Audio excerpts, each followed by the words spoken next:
Hi there, Lindsay here, the Frugal Crafter. Today I'm going to show you how you can make a really fun crochet necklace out of ribbon yarn and some pony beads. And I'm going to do this on my bow making jig, and the link is below if you want to order one of these. I've sold a ton of these. My husband makes them, and they're wonderful, and they're made for making bows, but you can do so much more with them.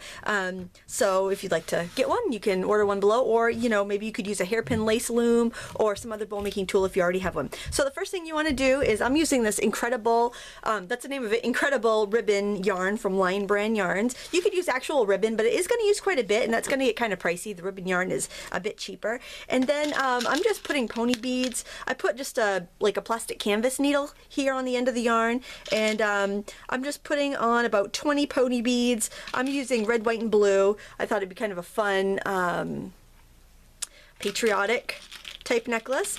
You can put on more beads than you think you're going to need, because you don't have to use them all. You can always slide them off your yarn when you're done, so you're not going to waste any if you put too much on. So just keep that in mind. And you can use whatever colors you like. And you could use regular yarn too, but I think the ribbon yarn is just kind of, I don't know, kind of special and funky and fun to use. And it's kind of a novelty yarn. Sometimes we collect these novelty yarns, and then they kind of go out of style. So it's just something else you can use it for. It'd be really cool with fun fur too.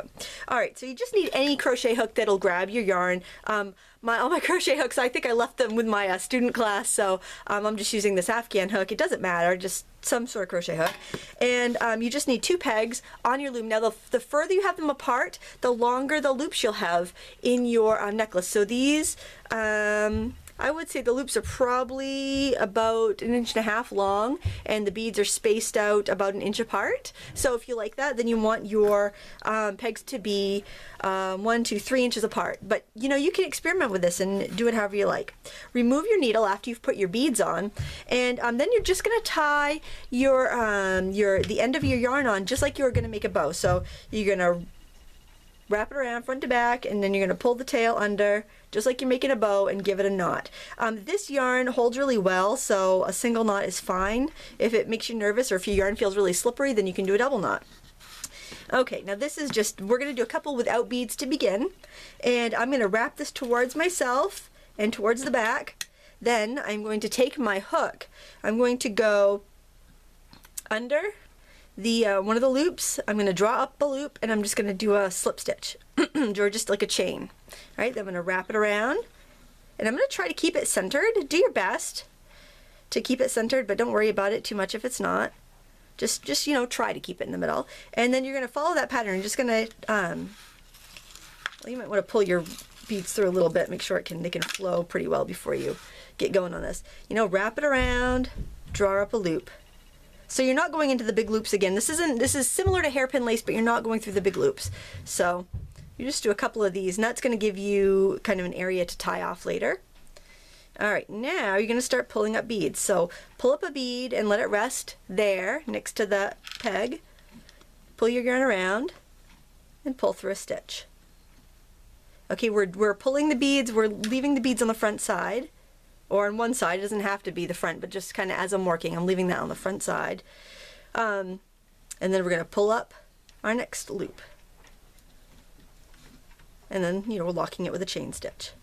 So just keep going around, leaving a bead as you go. So since we have 3 different colors, you're not going to have 2 of the same colors next to each other, which is kind of cool.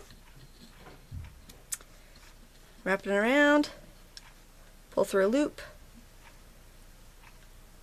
Do a single crochet there. Oops, no, we don't want to do a chain stitch here. We just want to pull through a loop. Oop, there we go. Wrap it around. We're going to leave a bead on the way. Pull it through. Leave a bead. Wrap it around. Pull it through. This yarn is kind of fun for any sort of long loopy techniques, like a drop stitch technique or anything like that. If you make a really long chain, you can actually loop it over a couple times, make like a multi-strand necklace. This is also a really fun project to get kids involved, and probably a nice introduction to hairpin lace, although maybe it would create some bad habits. I'm not sure. I haven't done hairpin lace myself, but that's my next thing to try on this loom. I'm kind of excited for that. try to figure out if there's a way to omit all the turning that you have to do with hairpin lace. I'm not sure if there is, but if there is, I'm going to see if I can figure it out. So this pattern is very, you know, very easy once you get the hang of it. You know, you're just pulling up loops, and the space those pegs are giving you are going to give you the space between the beads and let the beads kind of hover. Actually, you could probably do this with fishing line on this loom, and that would be really cool looking too. Did I leave a bead? There we go. Make sure you leave a bead each time you wrap around the front. And by front, I mean on the left-hand side here. Leave a bead on both sides of your stitch, or you can slide it down as you work. Alright, well this is probably getting kind of dull. Let me finish up until we get to the last couple beads. I'll join you back. We'll join back at the last couple beads. Alright, remember you slide your work as you go so that you don't run off the pegs. We're doing our last couple beads here in the same fashion. It's good not to stop and start because you can kind of forget where you've which direction you've just come from. So I try to, it only takes a few minutes to make one of these, so try to make sure you have like 10 minutes or so where you can just do this in one sitting. And of course, if you're teaching children or if this is your first time, expect it to take a little bit longer. Alright, so I've used up my beads. Now I'm just going to go around a couple times just to give me an area that I could tie off with. This is so fun and so quick and so easy. I'm finding so many new uses for this thing. I'm leaving it out on my table all the time.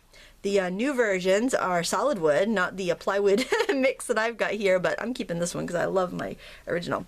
Alright, so when you get to the end, you just want to pull a loop through, just like a regular chain stitch through, snip your end, pull it all the way through. Alright, now we're going to pull this off the loom. I'll kind of tip it sideways. Look at all those patriotic colors. So we're pulling it off and we're getting a really cool chain with beads on it. It can be a little scary when you pull those that work off the loom, but then we get a nice long rope that we can actually wrap around a couple times. And I'm just going to grab it at the ends. So yeah, this would loop around in a multi-strand necklace or scarf, or like a kind of a short scarf. And I'm just going to tie these ends together. Nothing fancy here. You can always, you can also hang charms on it using jump rings, whatever you like. I'm going to pull that knot right up to the end of the loops, and then I'll just snip my my loose yarn. Make sure it's on there nice and secure. And there you have a beautiful patriotic necklace. I'm just going to set it down so you can see it. And something else you can do with your fabulous bow making jig. I hope you enjoyed this. I hope you shared this project with a child in your life, because I think it's just kind of a fun, easy introduction to crochet. And thank you so much for watching. Again, if you want to get your very own fabulous bow making jig, the link is below in the video description. Thank you so much for watching. Until next time, happy crafting.